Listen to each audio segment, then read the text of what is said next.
Merhaba arkadaşlar. 19.02.2025 Bursa Mustafa Kemal Paşa Çivili Çankaya yolu. Kar muhteşem, çok güzel. Sizlere de tavsiye ederim. Doğayla iç içe olmak çok güzel. Allah'a hamdolsun. Karı gördük elhamdülillah. Hepinizi saygıyla selamlıyorum. Kanalıma abone olmayı unutmayın. Yeni videolar için desteklerinizi bekliyor. Allah'a emanet ediyorum.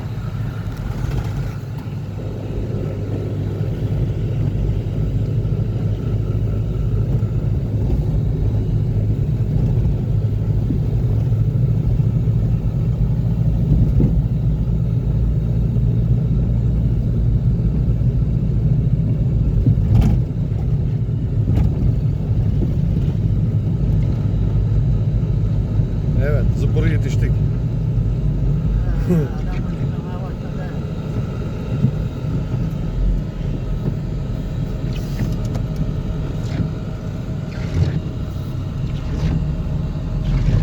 Ne oldu Sadık?